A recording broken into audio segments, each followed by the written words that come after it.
Test 1, Section 1. A woman wants to find out about a paragliding course. Listen to the conversation between the woman and the man and answer the questions. First, you have some time to look at questions 1 to 7.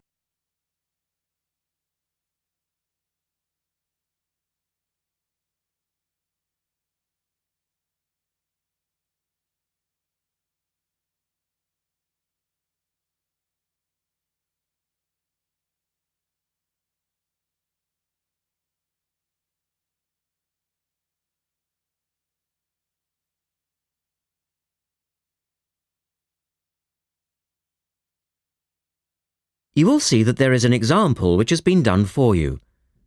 On this occasion only, the conversation relating to this will be played twice.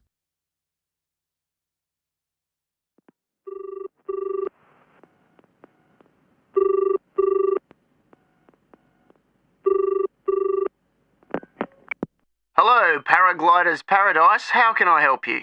Oh, hi. I'm interested in doing a course in paragliding. Which course are you interested in? Well, I'm not sure. What's available? Well, we've got the introductory course which lasts for 2 days. Okay. Or there's the 4-day beginner's course, which is what most people do first. I'd tend to recommend that one.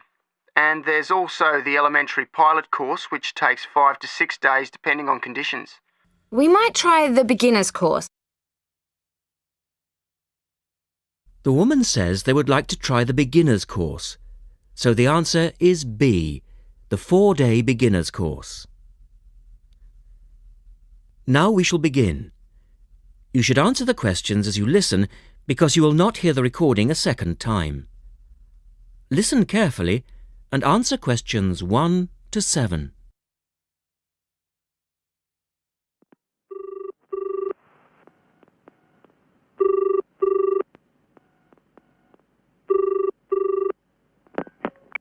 Hello, Paragliders Paradise. How can I help you? Oh, hi. I'm interested in doing a course in paragliding. Which course are you interested in? Well, I'm not sure. What's available? Well, we've got the introductory course which lasts for 2 days. Okay. Or there's the 4-day beginner's course, which is what most people do first. I'd tend to recommend that one. And there's also the elementary pilot course, which takes 5 to 6 days depending on conditions. We might try the beginner's course. What sort of prices are we looking at? The introductory is $190. The beginner's course, which is probably what you'd be looking at, is $320. No, sorry, $330. It's just gone up. And the pilot course is $430. Right. And you also have to become a member of our club so that you're insured. That'll cost you $12 a day. Everyone has to take out insurance, you see. Does that cover me if I break a leg? No, I'm afraid not. It's only third party and covers you against damage to other people or their belongings, but not theft or injury. You would need to take out your own personal accident insurance. I see. And what's the best way to get to your place? By public transport, or could we come by bike? We're pretty keen cyclists. It's difficult by public transport, though there is a bus from Newcastle.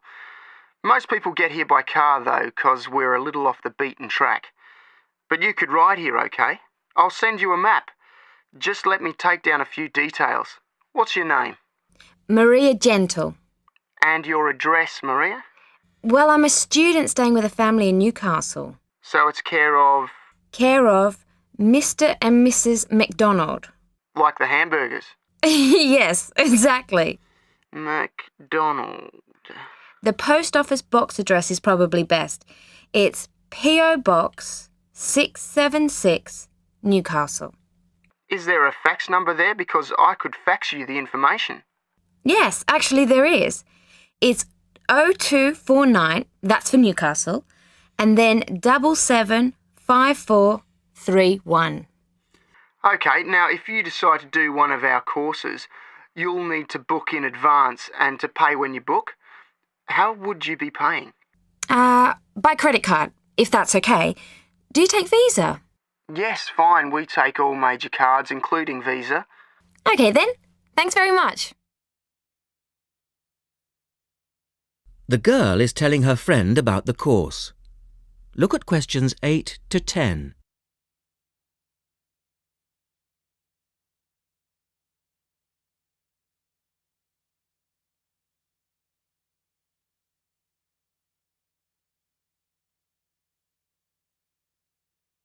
Now listen to their conversation and answer questions 8 to 10.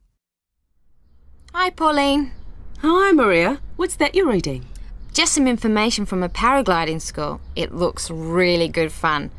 Do you fancy a go at paragliding? Sure. Do you have to buy lots of equipment and stuff? Not really.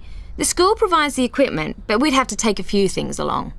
Such as? Well, it says here, clothes, wear stout boots, so no sneakers or sandals, I suppose, and clothes suitable for an active day in the hills. Preferably a long-sleeve t-shirt. That's probably in case you land in the stinging nettles. It also says we should bring a packed lunch. We do not recommend soft drinks or flasks of coffee. Water is really the best thing to drink. We need to bring suntan lotion and something to protect your head from the sun. Okay, that sounds reasonable. And where would we stay? Well, look, they seem to operate a campsite too, because it says here that it's only $10 a day to pitch a tent. That'd be fine, wouldn't it? And that way we'd save quite a bit, because even a cheap hotel would cost money. Or perhaps we could stay in a bed and breakfast nearby. It gives a couple of names here we could ring. I think I might prefer that. Hotels and youth hostels would all be miles away from the farm, and I don't fancy a caravan. No, I agree. But let's take a tent and pray for good weather. Okay, let's do it. What about next weekend? No, I can't. I'm going on a geography field trip. And then it's the weekend before the exams, and I really do need to study. Okay then, let's make it the one after the exams. Fine, we'll need a break by then. Can you ring and let me know if you can find out some... That is the end of section 1. You now have half a minute to check your answers.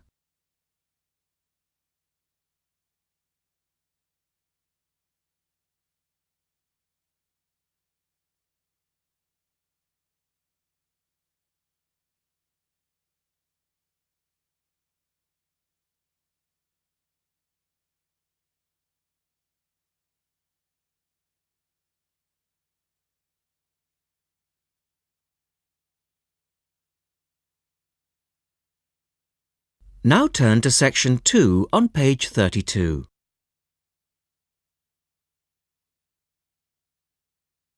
Test 1, section 2. You will hear a reporter talking on the radio about old racing cars. First, look at questions 11 to 16.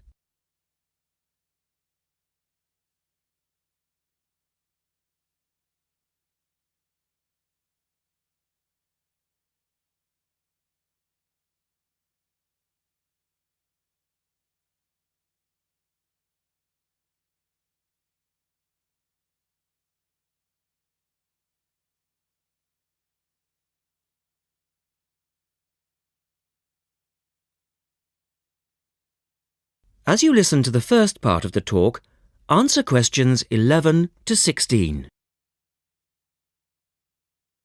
The Goodwood Museum is currently celebrating some of the most extravagant types of car design in its Festival of Speed. Here's our reporter, Vincent Freed, who's on site to tell us about some of the cars on display.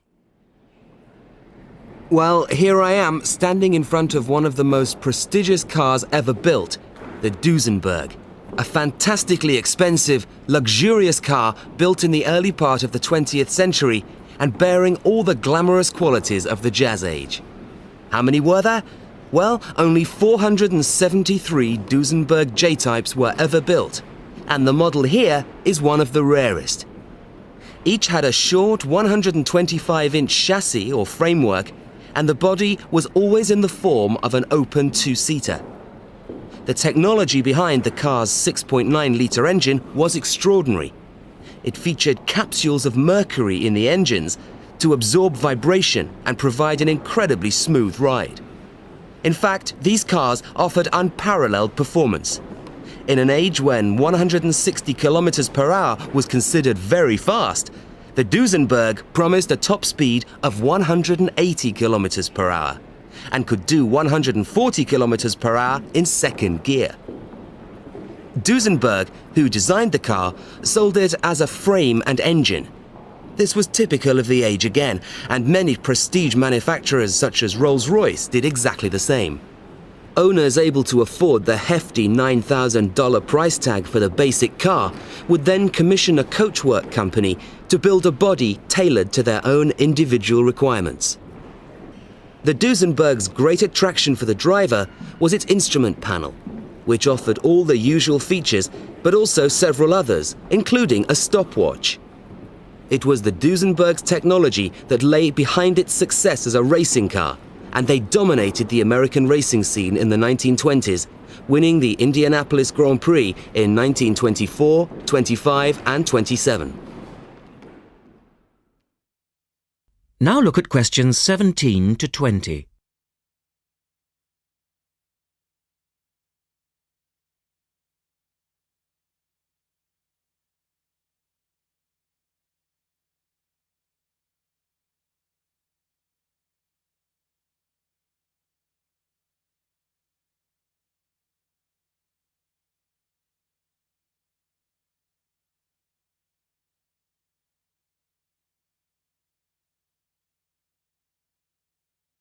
As the talk continues, answer questions 17 to 20.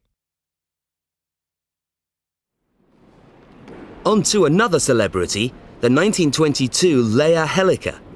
Only 30 of these French propeller cars were built, and the model here at Goodwood, which was the fourth to be made, is thought to be the only surviving example still capable of running. The brains behind this car was Marcel Leia, who was an aviation pioneer first and foremost, and the influence of flying is quite apparent in the car. The Leia very strongly resembles a light aircraft with its front propeller, but in this case, it's minus any wings, of course. It's quite odd to think that this car was whirring through France just as the Duesenberg was blasting down roads at 160 kilometers per hour across the Atlantic. The Leias were used regularly in France in the 1920s, and were even produced in saloon and van form, as well as two-seater. The Leia matched its propeller drive with its equally bizarre steering, which used the rear rather than the front wheels. But despite looking rather frail, it was a tough machine.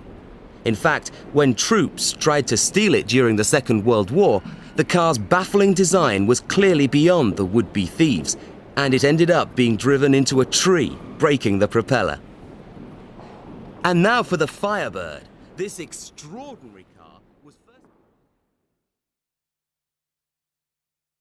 That is the end of section 2. You now have half a minute to check your answers.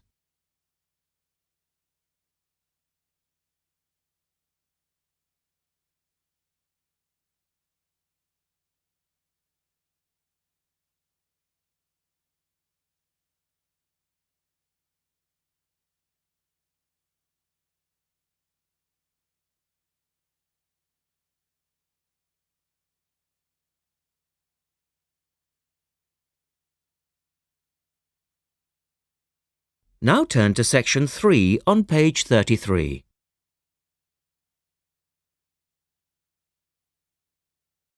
Test 1, section 3.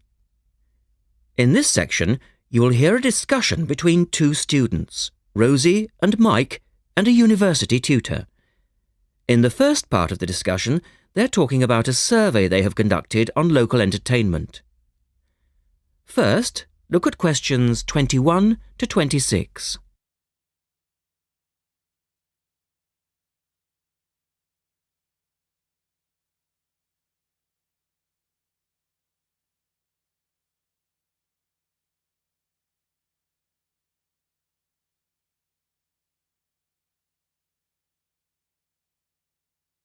Now listen to the first part of the discussion and answer questions 21 to 26. Good morning, everyone. Well, I think we can start straight away by getting Rosie and Mike to do their presentation. Would you like to start, Rosie? Yes. Well, we've done a survey on local entertainment. Basically, we tried to find out how students feel about the entertainment in the town and how much they use it. Yes, so we've called our project Out and About.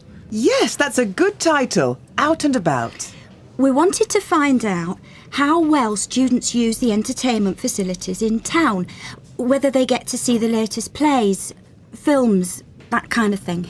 Now, we have our own facilities on campus, of course. Oh, yes.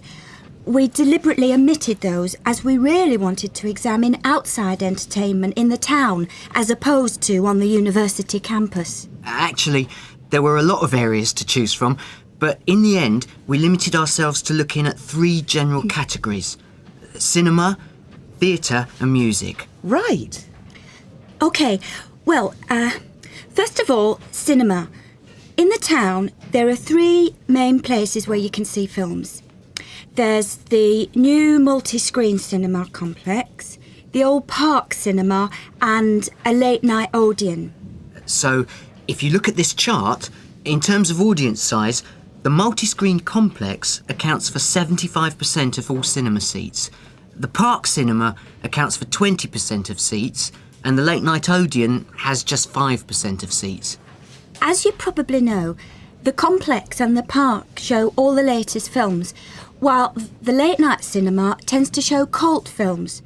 So, when we interviewed the students, we thought the complex would be the most popular choice of cinema.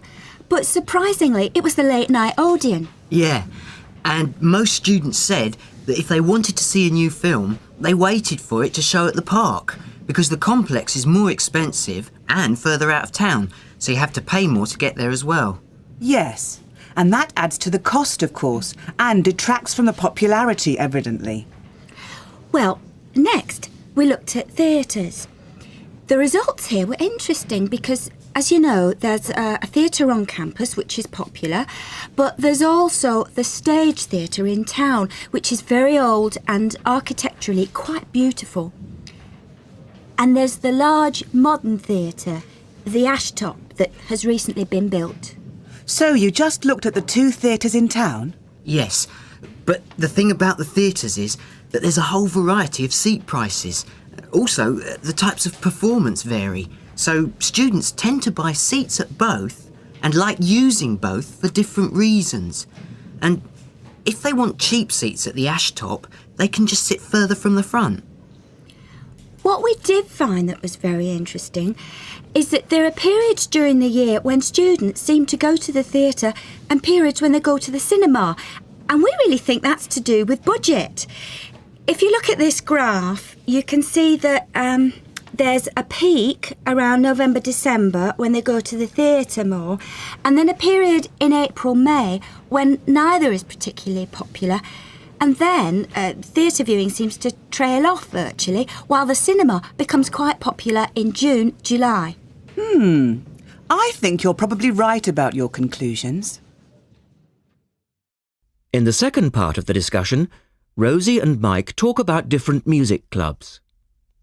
Look at questions 27 to 30 first.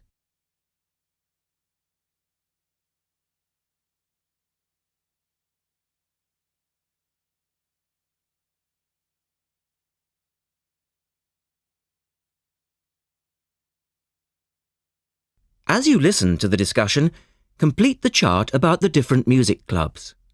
Some answers have been done for you. Listen carefully and answer questions 27 to 30. Well, lastly, we looked at music, and this time we were really investigating the sort of small music clubs that offer things like folk or specialise in local bands. So not musicals as such? That's right. We looked at 3 small music venues and we examined the quality of the entertainment and the venue and gave a ranking for these. A cross, meaning that the quality was poor, a tick, meaning it was okay, and 2 ticks for excellent.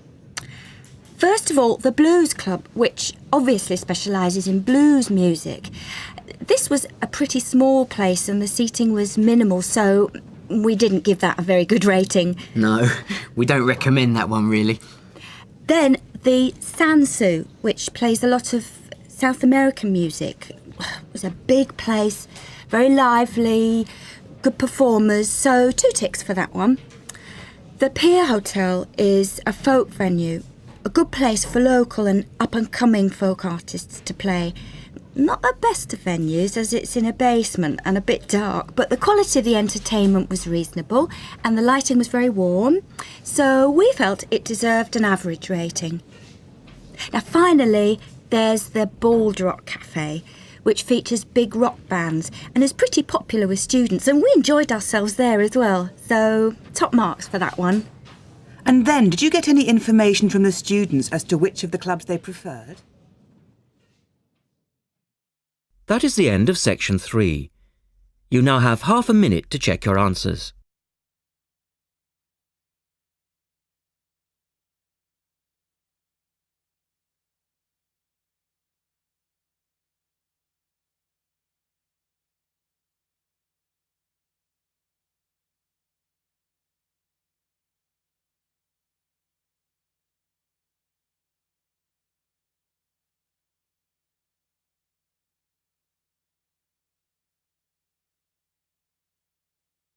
Now turn to section 4 on page 35.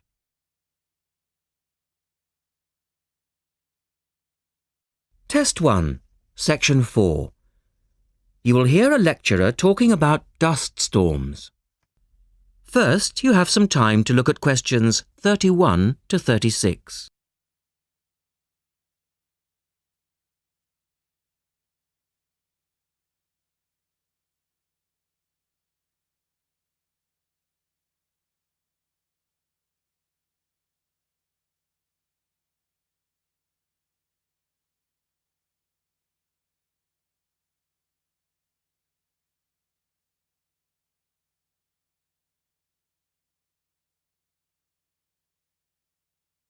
Now listen carefully and answer questions 31 to 36. In the last lecture, we looked at the adverse effects of desert dust on global climate. Today, we're going to examine more closely what causes dust storms and what other effects they can have.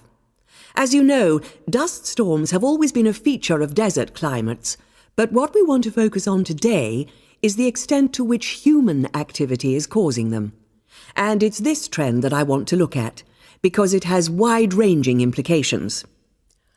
So, what are these human activities? Well, there are 2 main types that affect the wind erosion process, and thus the frequency of dust storms. There are activities that break up naturally wind-resistant surfaces, such as off-road vehicle use and construction. And there are those that remove protective vegetation cover from soils, for example, mainly farming and drainage. In many cases, the 2 effects occur simultaneously, which adds to the problem. Let's look at some real examples and see what I'm talking about. Perhaps the best-known example of agricultural impact on desert dust is the creation of the USA's Dust Bowl in the 1930s. The dramatic rise in the number of dust storms during the latter part of that decade was the result of farmers mismanaging their land. In fact, choking dust storms became so commonplace that the decade became known as the Dirty 30s. Researchers observed a similar but more prolonged increase in dustiness in West Africa between the 1960s and the 1980s, when the frequency of the storms rose to 80 a year, and the dust was so thick that visibility was reduced to 1,000 meters. This was a hazard to pilots and road users. In places like Arizona, the most dangerous dust clouds are those generated by dry thunderstorms. Here, this type of storm is so common that the problem inspired officials to develop an alert system to warn people of oncoming thunderstorms. When this dust is deposited, it causes all sorts of problems for machine operators. It can penetrate the smallest nooks and crannies and play havoc with the way things operate because most of the dust is made up of quartz, which is very hard. Another example. The concentration of dust originating from the Sahara has risen steadily since the mid-1960s. This increase in wind erosion has coincided with a prolonged drought, which has gripped the Sahara's southern fringe. Drought is commonly associated with an increase in dust-raising activity, but it's actually caused by low rainfall, which results in vegetation dying off. In the second part, the speaker talks about the drying up of the Aral Sea. Look at questions 37 to 40 and complete the flowchart. One of the foremost examples of modern human-induced environmental degradation is the drying up of the Aral Sea in Central Asia. Its ecological demise dates from the 1950s, when intensive irrigation began in the then Central Asian republics of the USSR. This produced a dramatic decline in the volume of water entering the sea from its two major tributaries. In 1960, the Aral Sea was the fourth largest lake in the world, but since that time it has lost 2/3 of its volume. Its surface area has halved, and its water level has dropped by more than 216 metres. A knock-on effect of this ecological disaster has been the release of significant new sources of wind-blown material as the water level has dropped. And the problems don't stop there. The salinity of the lake has increased so that it is now virtually the same as seawater. This means that the material that is blown from the dry bed of the Aral Sea is highly saline. Scientists believe it is adversely affecting crops around the sea because salts are toxic to plants. This shows that dust storms have numerous consequences beyond their effects on climate, both for the workings of environmental systems and for people living in drylands. That is the end of section 4. You now have half a minute to check your answers.